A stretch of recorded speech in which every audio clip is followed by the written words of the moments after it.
Hey, good morning, everybody. Welcome back in. And we got some pretty interesting discussions to happen today. Um, so as you're coming in, please feel free to say hello, grab a favorite drink, snack, whatever is of your choice, grab it, bring it in. Um, I find these two things to be pretty interesting. Um, So in today's episode, we are taking a focus at a video that Gadget Beard posted up regarding the Pixel 9 Pro Fold and the internal display. So we'll talk a little bit about that. But the big thing that I want to talk about is this whole thing with the Department of Justice versus Google, and basically wanting Google to sell off Chrome.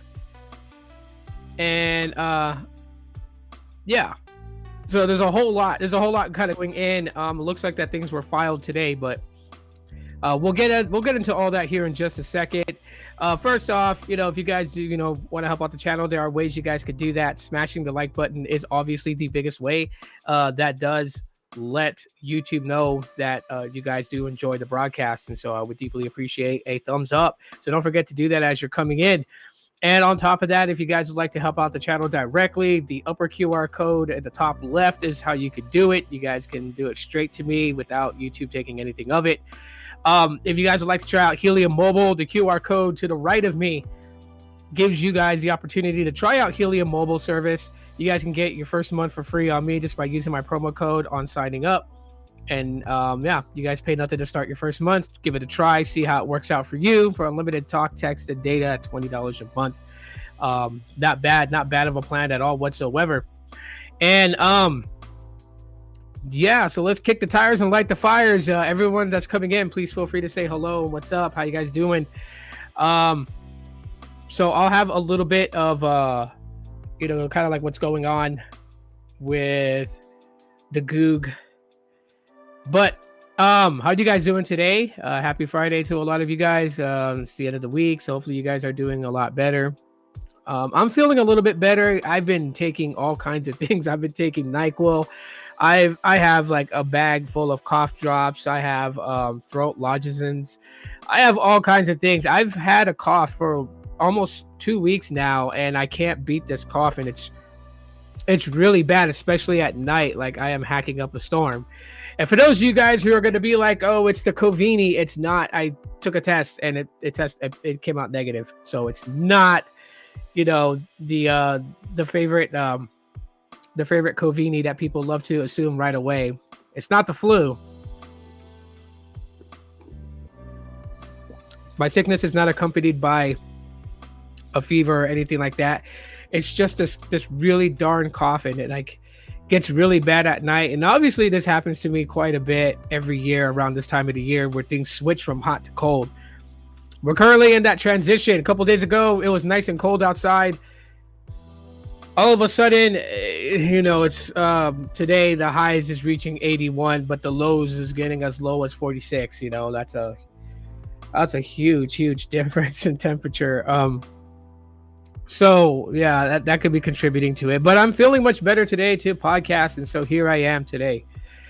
All right, so kind of getting into all this that's involved. The Department of Justice wants Google to sell off Chrome and ban it from paying to be search default. So this really just kind of goes into like the thing of calling it a monopoly. Literally is what it is. I have links in the description for you guys if you guys want to check them out, read it for yourself. However, this is from the website theregister.com. So it says here that the Department of Justice wants Google to sell off Chrome and ban it from paying to be the search default from various other browsers. The other thing that's not really said in the title here, but we'll kind of go through this article. The article was written by Richard Speed, and this was written yesterday. So the person passing by, I'm waiting for a couple of SIM kits because I just added my kids' lines on the account. So There is some sim kits that should be arriving today. Anyways, so I can get them activated with their phone line service. So there was an update to all this. So that was just recently added. It says the U.S. Department of Justice last night finally filed court documents proposing Google divest itself of Chrome, the most popular browser in the world, by a huge margin. The proposed judgment, which landed late on Wednesday, is aimed at ending Google's alleged monopoly on search. In addition to requiring the ad slinger to sell its Chrome browser, it prohibits Google from paying to make its search engine the default for third parties, causing pain not just for. Sorry if it glitched out there.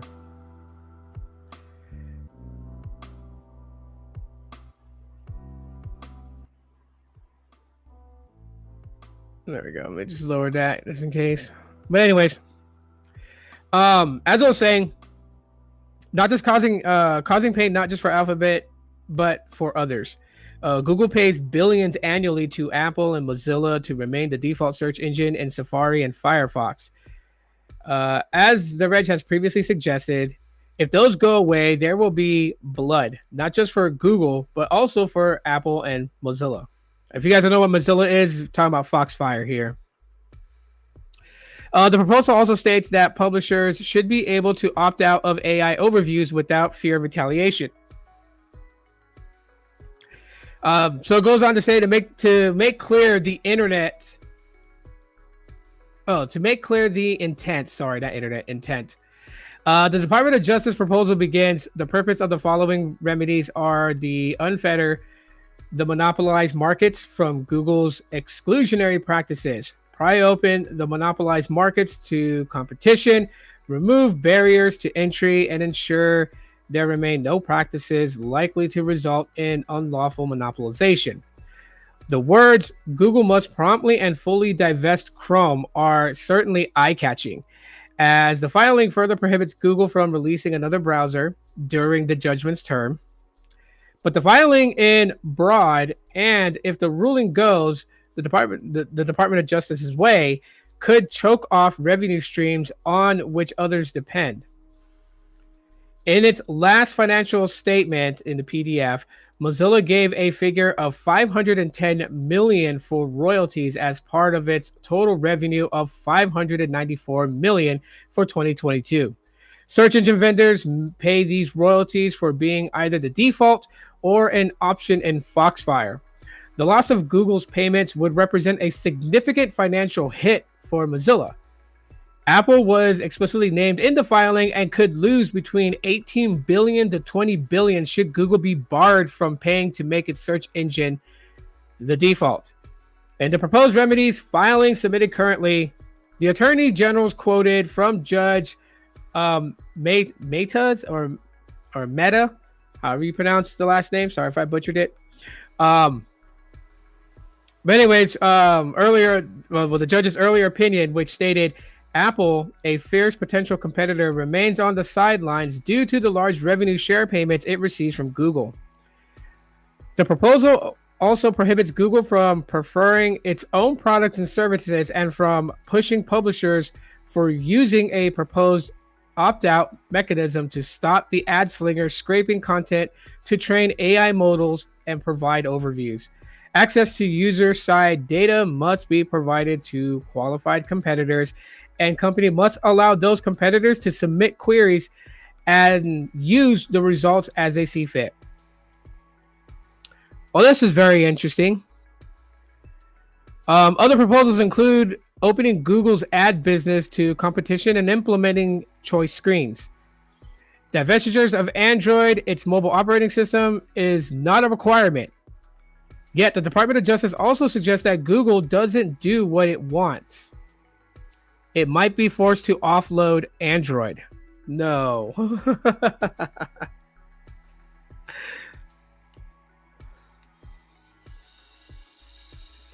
This could very well be the reason why that the news that's circulating about, Chrome OS kind of going away and Google kind of pushing towards a modified version of Android for Pixel books and Chromebooks.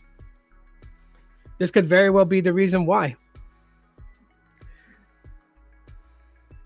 I can see why Google's doing that. So this plays a part in that. What I don't understand and what I won't see is why does Android have to be involved in a way of breaking up Google? Like, okay, I get the whole thing of monopoly. I truly do. I understand. I do. I get it. You know what I mean? And, to some people out there, they may look at this and be like, well, Google's got a whole monopoly on the whole search thing, right?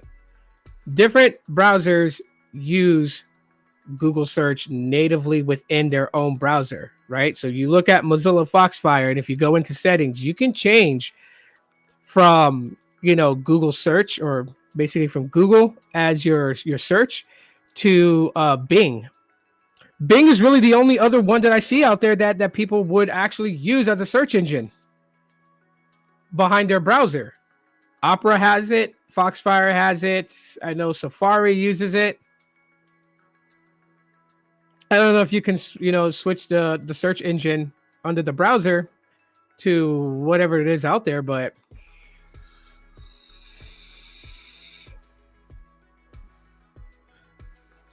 it's a very interesting thing that's happening here. And it's so funny that now it happens. Honestly, I'm not going to go on the political side of things because I'm already seeing people's politics and stuff like that involved in this, and people claiming that, they're doing this to Google because a certain person didn't win the presidential election, and they're blaming big tech companies for not doing what they felt they should have done to do this. I don't know how far that goes, and we're not going down that rabbit hole today.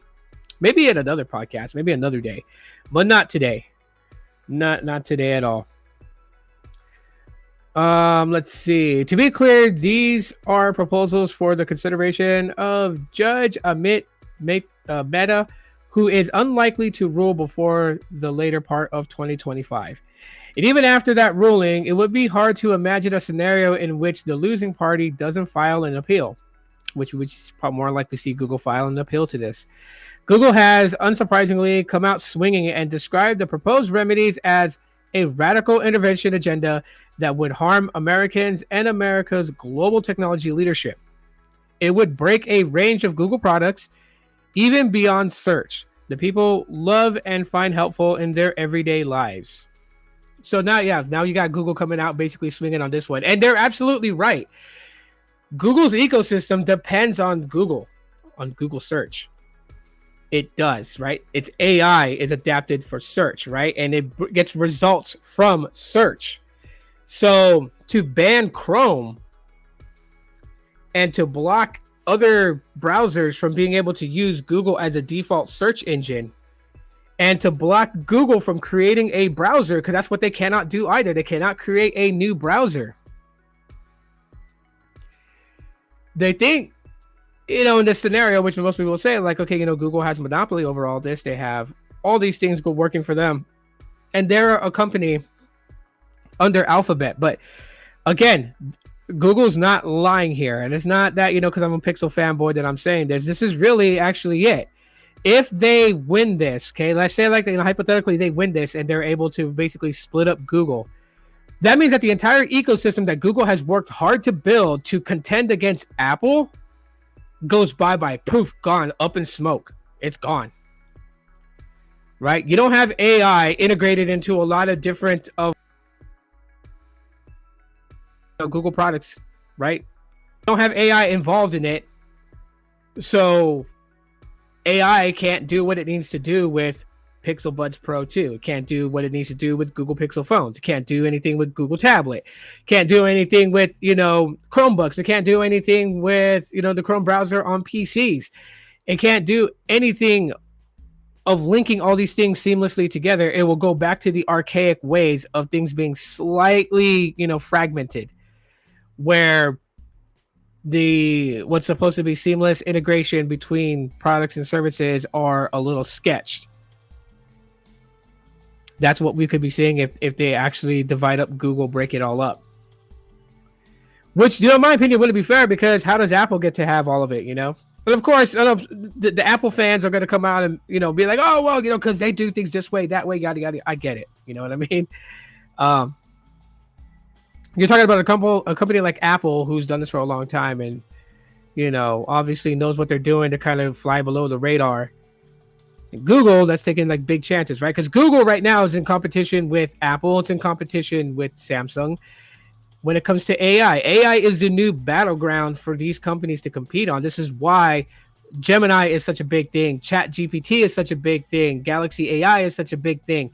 AI is a big thing. This is the battleground. Now, Google obviously has a head and lead when it comes to artificial intelligence, because that's what they've been working on for years. Gemini is not a new thing. It's newly given to public use, but Gemini has been around for a long time. Google has been developing it for a long time. If you pay attention to all the Google I/Os in the past, that's one of the segments they've talked about. And little by little, the segments of artificial intelligence have grown longer and longer and longer at those keynotes. So, this would definitely hurt. So definitely hurt a lot of us, especially those who are fans of Android and those who are Google Pixel fans. It would definitely hurt us all. Google argued that the proposal would jeopardize user security and privacy and deliberately hobble people's ability to access Google search. It also warned of data potentially being made available to U.S. and overseas companies, micromanagement of Google search and other technologies, and a chilling of the company's investment in AI. Nice job. Nice. Congratulations. Superly congratulations, man. But anyways. Yeah, so with them going after Google, that's I don't know, it's a crazy thing. Let's see. The company also noted it was still early in the process and said it would be filing its own proposal in December. So next month we should get some sort of proposal from Google as to what they can do to kind of just, make things out to play fair when it comes to this whole thing with search and whatnot. So,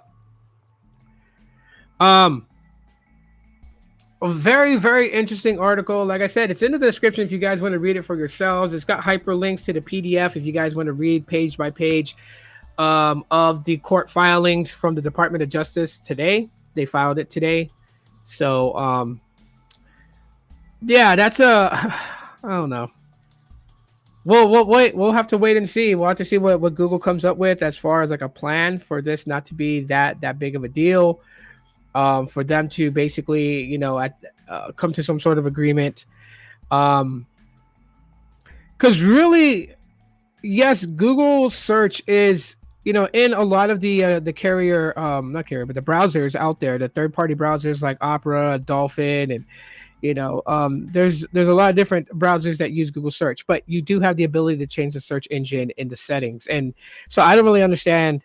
Maybe I know some people will come up with some sort of like long thought out, educated explanation for it, but I still don't see like how people can not. Maybe they can put some sort of thing in those browsers, right? Like maybe Opera browser can put a thing that lets people know they can change their search engine. If they don't want to use Google search, they can use Bing.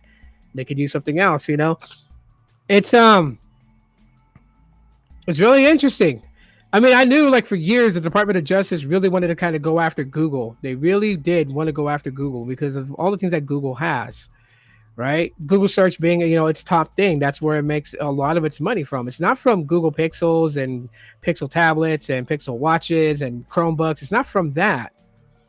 It's not from licensing agreements with Android and with, Chrome OS. It's not that.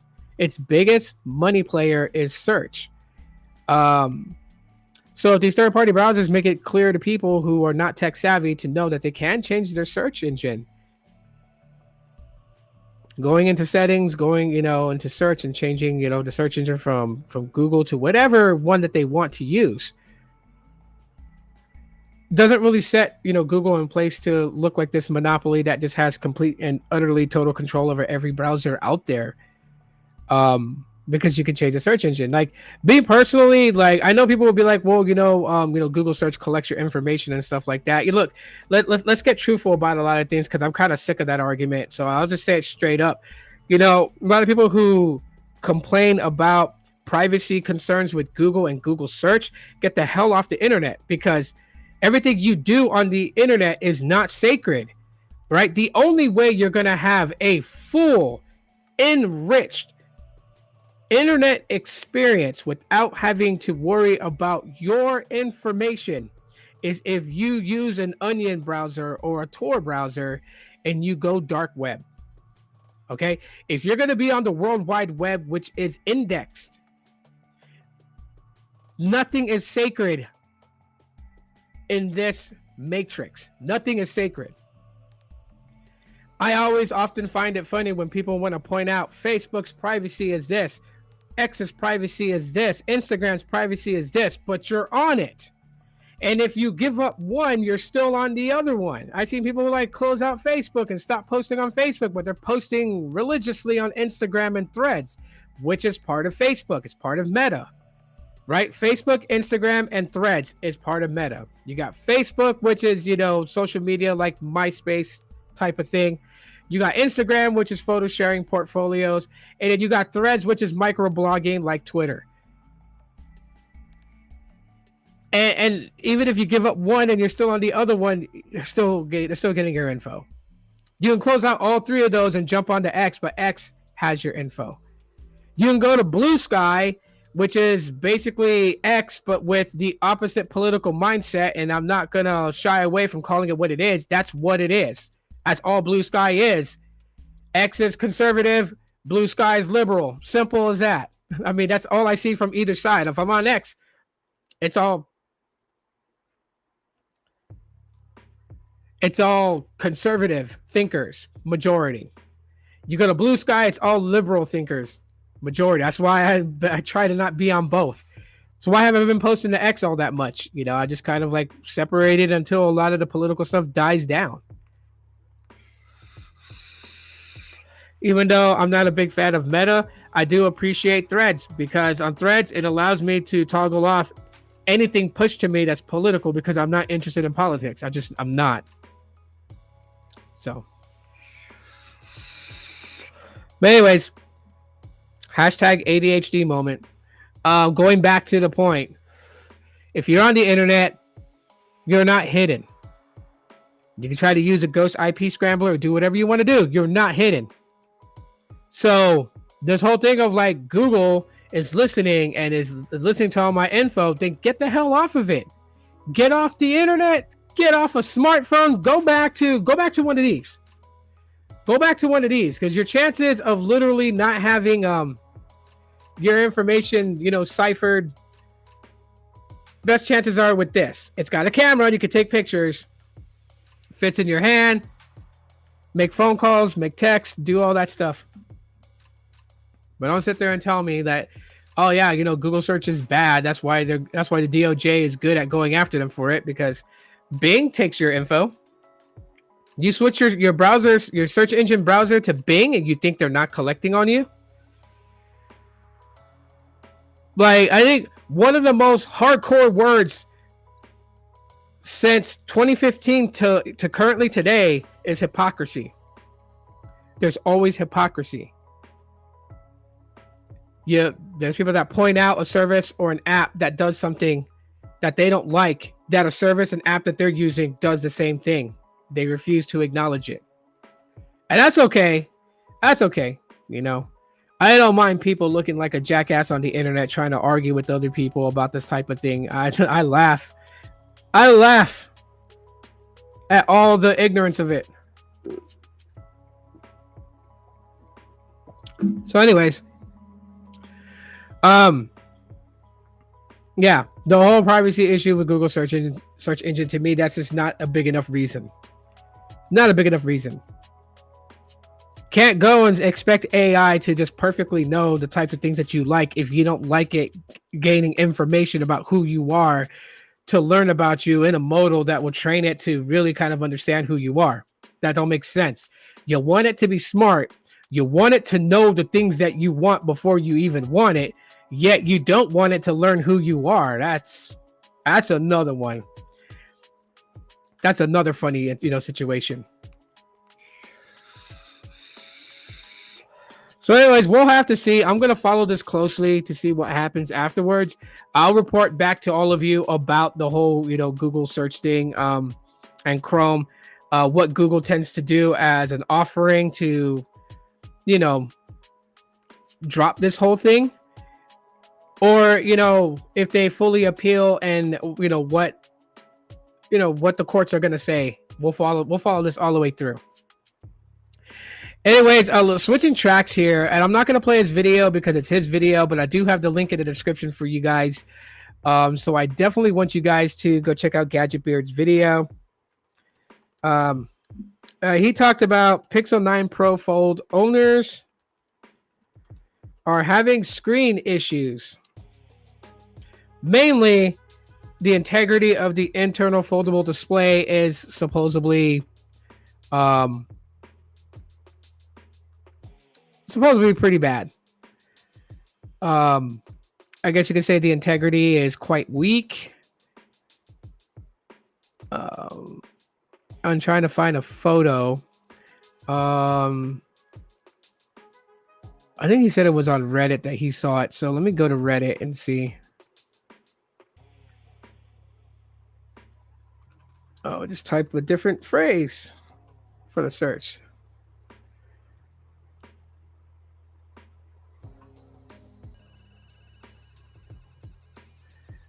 Oh, here we go. I'll put it up like that. Let me share this real quick so you guys can see exactly what I'm talking about when it comes to the Pixel 9 Pro Fold.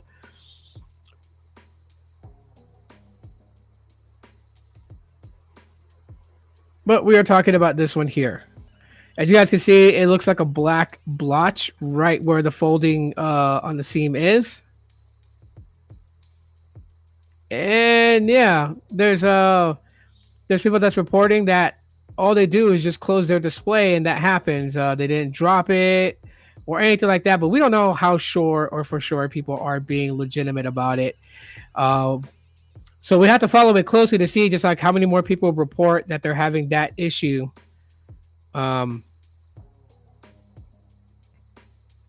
Yeah, that they're having that issue with the display itself. We'll have to wait and see how many more people report that. It's just really interesting. This one actually just looks like a regular Google Pixel Fold. It doesn't look like the 9 Pro Fold. So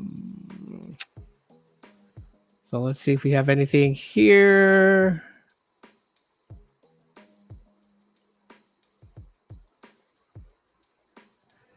We'll go into this. Pretty sure someone posted a picture on Reddit.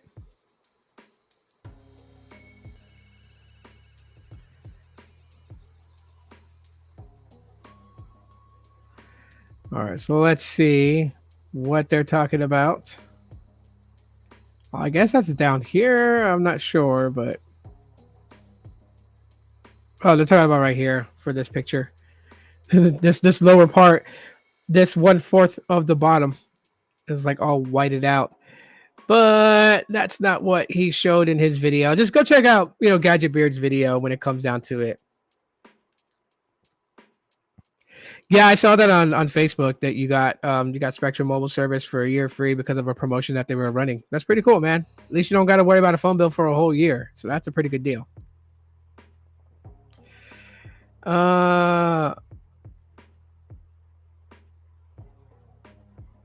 Yeah. So with that being said, and what's going on, like I said, just check out, Gadget Beard's video. It's in my description. There's a link to it. First of all, I mean, I can't go and judge people and say that they're not being honest. You know what I mean? Because I'm not there to know exactly what happened to their Pixel 9 Pro Fold. Did they drop it or did they not drop it? That's the question. And of course, Google will make that determination as they get the device and they inspect it. That's one of the things, right? You either take it to a U-Break iFix or you go to you send it into Google and Google will take a look at it and do a repair or replacement. Now, There's a couple of things that's concerning about all of this. I will be honest with everybody. To be quite honest, we have to worry about like if you're sending it into Google to get repaired, we got to worry about if it even gets received and whatnot. Because the last, one of the videos I shared off this past week was, a Pixel 6 user whose device got fully hard bricked from the Android 15 software update, and he sent it in for repair and replacement, and he's getting the runaround. He still hasn't gotten his Pixel 6 Pro back, and he's like, "Where's my phone?" And they don't have it, and they're saying that they never received it, or he never sent it in, or the IMEI is incorrect, and all these other things. So it's like, why would you want to send your Pixel 9 Pro Fold for repair and replacement to Google, and the odds chances that you might not even get your phone back? So, more and more people are probably going to look for an Asurion "You Break I Fix." But if you don't have one in your area or nearby you, you're basically like SOL. So Google doesn't have a good track record in doing, repair replacements. They totally suck for that. Which is why I'm hoping that they build more Google stores. Like I really hope they build a Google store here in Phoenix, Arizona, or at least, in Tempe.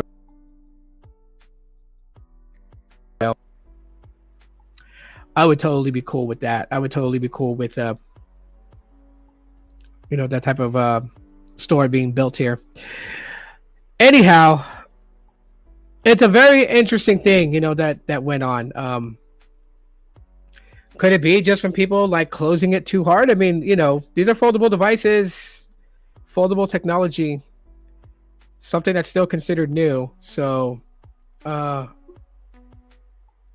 yeah, if you're folding it closed pretty dang hard, you definitely could crack and break something.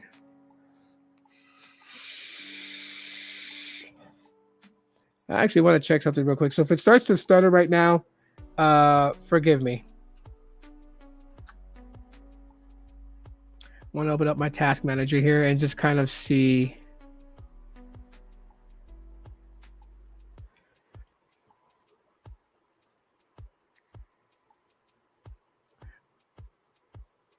I just kind of want to watch like how things are going. For a second there, I did see that 100% of my CPU is being used. Right now, the memory on my PC, 55% of it is being used. So I'm going to have this all the way open so I can see.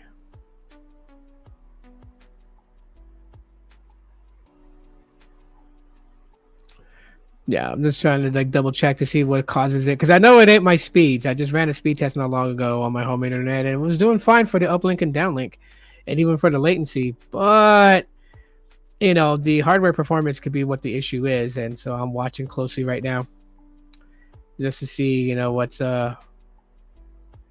being used up. Anyways, I probably would have to like upgrade the RAM for sure.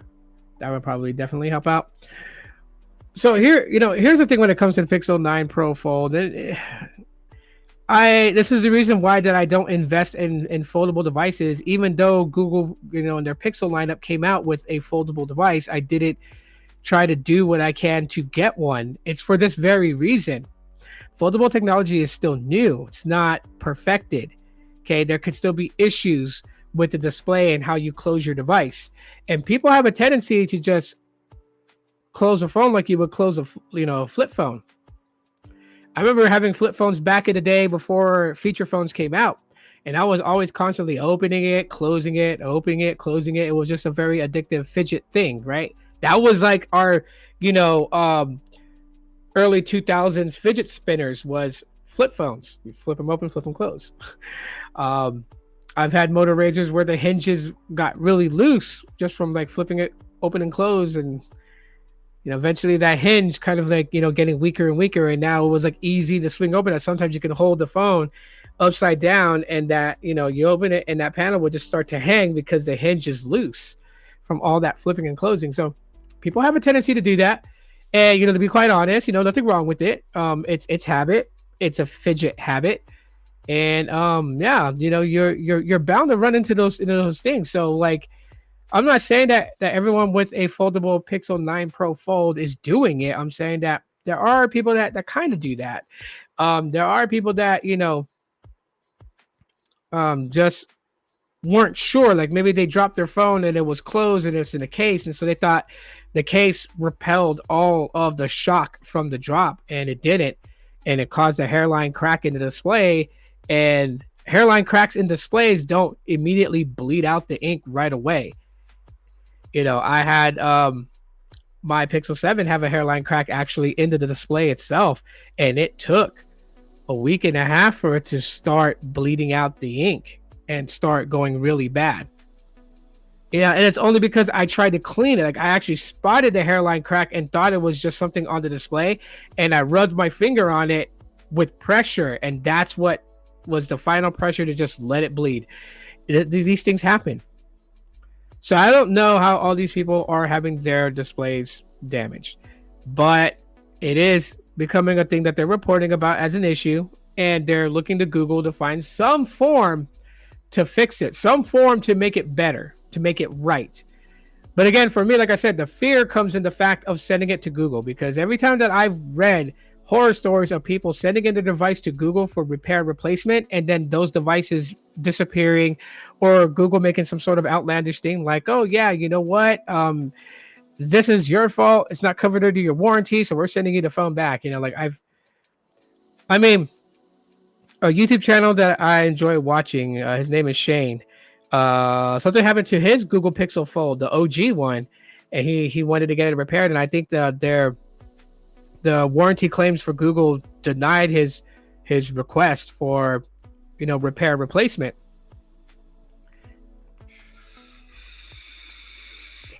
Well, very, very sad case. Anyways, the full deets and everything like that into the description. Definitely go check it out. Shout out to Gadget Beard for pumping out that video. And you know what? That's pretty much it for me today. I'm not trying to push it too hard. I can already start feeling, like my chest is hurting a little bit and everything like that. So, been on here for like almost 40 minutes talking. I need to take some medicine and go back to bed. So anyways, if you guys enjoyed today's mini podcast, smash the like button. That, again, like I said, that does help me out. I really appreciate it. Up there in the upper left corner is how you could directly support the podcast if you guys would like to, or you guys can. Oh, I see what's causing it. Found it. Ha ha ha ha ha. I found it. I found what's causing it.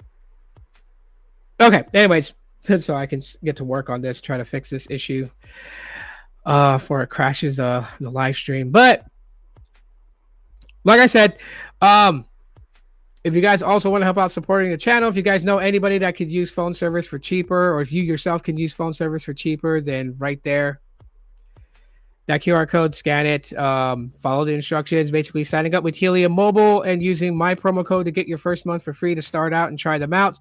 I would definitely appreciate that very much. Like I said, you don't have to use it for yourself, but if you know somebody else that could, let them know. My promo code's in the description. You guys can grab that, save it on a notepad or something, and give it to somebody out there that would like to try out Helium Mobile and use it. I virtually still have a free phone bill with them, so I've only paid a phone bill once. Good thing that they went back to how they allow you to use your mobile rewards to pay monthly instead of annually only. Good job on them to switch back to that. So anyways, but yeah, you got free phone service with them. So there's 5 search engine options on the iPhone: Google, Yahoo, Bing, DuckDuckGo. Yes, and you know what? People can choose to use those. So I really don't see why the Department of Justice really wants to go after Google. The whole Google search integrated with AI, integrated with Google products and services is how their ecosystem functions and everything. So I feel like this handicaps Google and allowing only Apple to have a real cohesive ecosystem. And if that's really how they're playing it, that's bullshit in my opinion. But anyways, you can go back to listen to what I said earlier in the beginning of the podcast. I said I'm still sick, so I'm going to go and take some medicine and then continue to relax for today. Probably work on my PC and fix this issue that's causing very high usage and power consumption, as well as memory. Find out if there's like memory leak or something. I don't know. But I will talk to you on the next one. See you guys next week. I'll have one podcast next week and a couple of videos already pre-made and just scheduled to upload, because next week is Thanksgiving. And I don't blame you guys if you guys don't look at any of my videos. You guys should actually be spending time with your family on Thanksgiving and not really looking at what I've posted. But I'll have it there, you know, in case you're not doing anything for Thanksgiving and you want to, like, you know, catch one of my videos. That would be awesome. But I will be going live probably Monday or Tuesday, but no later than Tuesday. Wednesday and Thursday, I'm super busy trying to get things together for Thanksgiving. So I love you guys very much. You guys be cool, be blessed, stay up. Talk to y'all later. Aloha.